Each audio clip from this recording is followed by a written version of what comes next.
Patrick Beverley just released a 14-minute video on his YouTube channel. He is speaking out about his felony assault arrest involving his own sister. Trust me, the internet is absolutely losing its mind right now. Posted this vlog called The State Versus Pat Bev, and in it he goes into detail about his arrest, his time in jail, and what he says happened. We are breaking down every single detail of this intense situation, from the first clash to the final verdict and his NBA future. His career going forward. Let us start with the night it all went down. It all went down on the night of November 14th, 2025, in Fort Bend County, Texas. Cops responded to a 3:50 a.m. call regarding family violence. The suspect was 37-year-old former NBA guard Patrick Beverley. Beverley was cuffed for felony assault following a domestic dispute. Now, this is what the official police affidavit actually claims.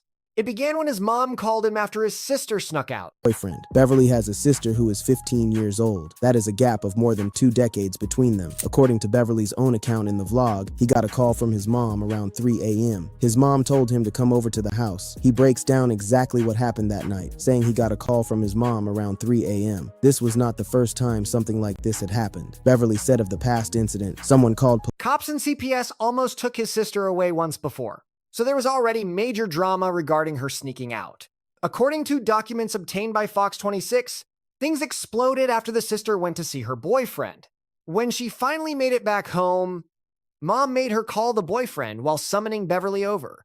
So the mother brought both Beverley and the boyfriend into the situation. This is where the two accounts diverge significantly. The sister's version in the police report is much darker. She alleges that the whole situation turned violently physical. Beverley grabbed her by her neck with both hands and picked her up off the ground and squeezed her neck, causing her to feel pain for 20 to 30 seconds, and she began to lose oxygen. She also said that Beverley punched her in the left eye, and there was more. She also stated Beverley slammed her against a wall and punched her, even making a comment that he will be the family relative to kill her. That is a direct claim from the police report. Officials arrived on the scene after the sister's boyfriend called for help, and cops noted markings on her neck and petechiae in the whites of her eyes. Petechiae are They're caused by broken blood vessels and suggest strangulation. That is the evidence the police documented at the scene. Now, Patrick Beverley tells a different story. The 37-year-old professional basketball player said in the video that he came to the house. He only moved her by the arm and grabbed her hoodie. That is his side of the story. He claims he only tugged her arm and caught her hoodie. He maintains that was the only physical interaction they had. According to reports, the ex-NBA star denied any claims of punching or strangling. Says that his mother backed him up on the spot. His mom was like, "That didn't happen. What are you saying?" Next thing you know, he is detained. Beverley ended up in a squad car while his sister allegedly tried to retract her words. Sister tried to change her story. And then my sister runs right to the truck like, "No, that didn't happen. What are you guys doing?" he recalled. And I'm telling everybody, calm down, let them do their job, not knowing at all that But by that point, the cops had already logged her initial statement and noted physical marks on her body. Beverley said his sister tried to take back her story, but it was too late. Once a domestic violence report is filed, law enforcement in Texas proceeds regardless of whether the accuser wants to recant. The charge was filed. Records state Beverley is charged with assault, family violence / household impeding breath, which is a 3rd-degree felony. Bail was set at $40,000. That is a heavy-duty legal situation. In Texas, this felony can land you in prison for 2 to 10 years plus a $10,000 fine. Beverley was facing a real nightmare with potential jail time and massive fallout. Inside his vlog, Beverley spends a lot of time detailing the chaos following his arrest. His assault charge was dropped. The former NBA guard spoke out in a new video posted to his YouTube page called The State Versus Pat Bev. In it, he breaks down the moment he was cuffed and doing push-ups in his cell to kill time, using a communal toilet, and getting recognized by other inmates. General population. Beverley made it clear that this was all new territory for him. He had never been in trouble with the law before. Beverley reportedly has had no previous criminal record. He said in the video, "I'm not familiar with the prison system. I'm not familiar with being locked up. I'm used to Gatorade, towels, and basketballs," he added. The whole world of law enforcement was completely foreign to him. The former Clippers standout didn't have to stay overnight, but guards originally told him his court date wouldn't be until the next day. Fortunately, he caught a break and posted $40,000 bail that Friday. Though he was shaken, but the experience still shook him. The experience was the most uncomfortable experience I've ever been in my life, he said. And once he got out, the conditions of his release created additional problems for his family. Beverley said he was ordered to remain 1,000 feet away from his sister, meaning he had to move his family to his Chicago home to adhere to the Since their Texas homes were right next door to each other, think about the pressure. Pat is the one taking care of the whole family. He owns the houses, but legally, he couldn't step foot near his own sister. So he had to relocate his mom and sister to his Chicago property. Chilled in Texas before finally flying abroad to keep hooping. basketball overseas. The 37-year-old also described the emotional fallout from the He labeled the whole ordeal as soul-crushing and humiliating. The sight of his first pair of cuffs felt completely suffocating behind bars. custody. He was candid about how the whole thing affected him. In the video, he says, "I just wanted to kind of give you guys my reality of what I've been." It has been a dark, heavy, and deeply shameful chapter.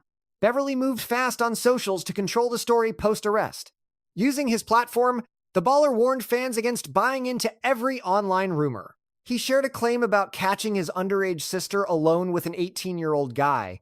Any big brother would have reacted with that same level of worry. Sister. However, we don't believe what followed happened the way it's been described, and we look forward to the opportunity to address that in court, the statement said. His attorney, Letitia Canonas Hollins, also put out a statement. Issued a quick response, acknowledging the harsh claims in the police report.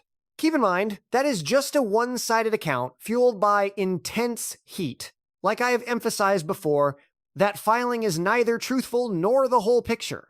Patrick is not a thug, and he certainly did not snap that evening. He was very respectful with the authorities that night and encouraged others to do the same. The attorney went further. He is the provider and protector of his family, including his little sister and his mom. He has always looked out for their well-being and will continue to do so. I have every expectation that when all the facts are in, Patrick will be cleared of these charges. Until then, I can only ask that everyone keep an open mind and not. Patrick is innocent unless proven otherwise in a court of law. And in the vlog, Beverley documented his own life immediately following the legal drama. The 37-year-old pro dropped footage capturing the post-jail fallout. After dropping $40,000 for bail, he noticed the online world talking crazy. I am beyond frustrated at this moment. Beverley vented on November 18th about the wild online lies. They're claiming I hit and strangled my own sister. I am dying for the real story to surface.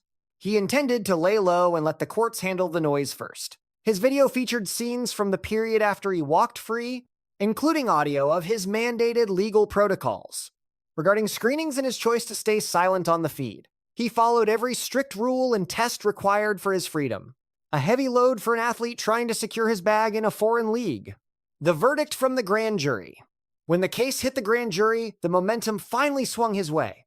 The allegations against Beverley, felony domestic assault involving strangulation, everything fell through on February 23rd after a grand jury in the 241st District Court of Fort Bend County ruled the third-degree felony lacked enough proof to even see a courtroom, officially issuing a no bill. If you are wondering what a no bill actually implies, it is the jury's way of saying the evidence just was not strong enough to keep going. This pivotal ruling confirms that. Since the claims against Beverley did not hold up for trial, the whole ordeal is officially over. Game over. Case closed. No court dates, no guilty verdict. The matter is completely shut down. Following the verdict, Beverley's legal team Rusty Hardin and Letitia Quinones Hollins dropped a public statement. We called it months ago, once every piece of information hit the table, and the grand jury weighed the actual facts, Patrick Beverley would be totally exonerated. And that is the reality today. The Fort Bend County grand jury passed on the indictment, ending this chapter. Patrick is eager for everyone to realize he would never lay a hand on his sister and feels relieved the grand jury saw the truth. He is sending love to everyone who kept him in their prayers and stood by him through this. Feels vindicated that the legal system worked, and he is banking on the fact that, now that these allegations are buried, his reputation can finally start healing. Beverley hit social media right after the news broke, thanking the fans and adding, "Protecting our kids, especially young girls, has to stay the priority. This whole nightmare actually bonded our family even tighter." Now, let us talk facts about grand juries. They are not there to declare someone innocent. Their only job is to see if there is enough smoke to justify a full-blown criminal trial. They look for probable cause, which is a much lower bar than the certainty needed to actually convict someone. So, the jury refusing to even start a trial says a lot about the weakness of the case. It implies that after checking the files, the police statements, the forensic data, and what witnesses had to say, plus the defense side of the story, the jury decided the prosecution had nothing. In his vlog, Beverley did not shy away from the online noise. He noted, "I get that everyone is judging me based solely on what the initial police report said. I would probably think the same thing from the outside, but that story is not the truth. Look, every family has their own drama. That family drama comment sparked a huge debate, with fans totally divided on its meaning. One side thinks he is just being real about how messy family life can get. The other side feels like he is just brushing off some very serious accusation. At the end of the day, legally speaking, he is in the clear."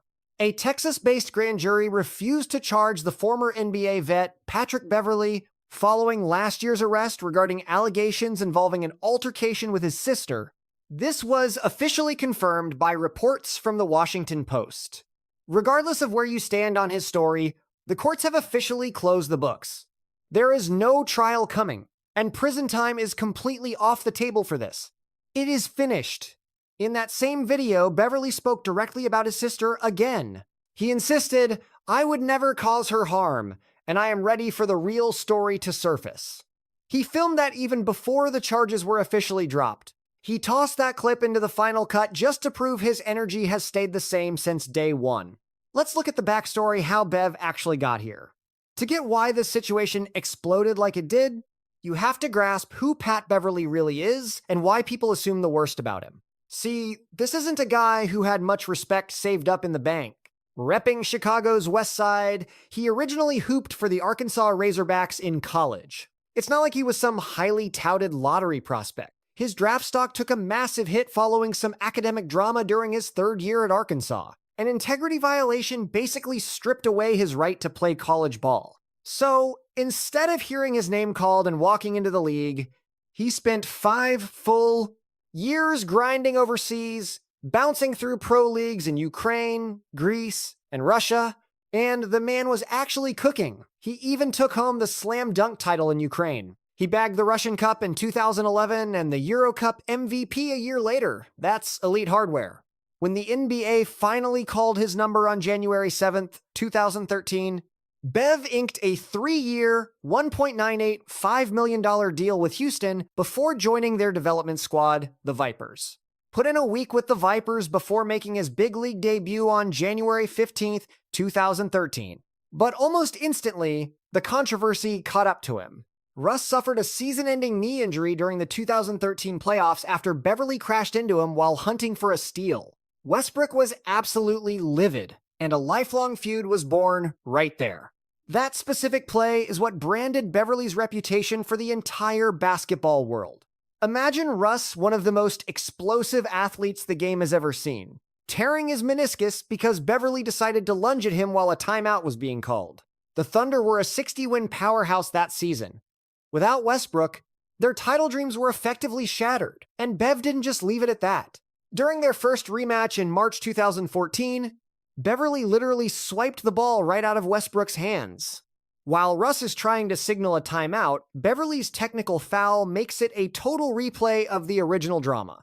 That's what convinced people he wasn't just a nuisance. It made him look dangerous. From there, Beverley basically became an NBA nomad. After spending over 4 years with the Rockets, he was packaged in the Chris Paul trade to the Clippers in 2017. He stayed there for 4 seasons, leading the team to their first ever conference finals appearance, but naturally, he got banned for a game after shoving Chris Paul in that series. On July 3rd, 2021, the league suspended him for a game for that cheap shot on Paul during Game 6 against the Suns. Then came a stint in Minnesota where the fans actually loved his chaos for a year. Next, he was shipped to Utah in the massive Rudy Gobert blockbuster. Then he found himself packing for the Lakers. By August 25th, he was swapped to Los Angeles for Stanley Johnson and Talon Horton-Tucker. LA then dumped him to Orlando, followed by stops in Chicago, Philly, and finally Milwaukee. His journey includes the Timberwolves, the Lakers, the Bulls, the 76ers, and the Bucks. 7 different teams. That is a massive amount of moving around. And his final moments on an NBA floor were nothing short of ugly. Pat Bev beamed a lady spectator with a basketball before hurling it at another fan during the Bucks' postseason meltdown. That May, the league handed him a 4-game ban for launching balls at the crowd and for his disrespectful conduct toward a reporter during a media scrum. These outbursts went down during Milwaukee's opening round series against Indiana. The specific clash saw Beverley ghosting a reporter's questions simply because she hadn't subscribed to his podcast.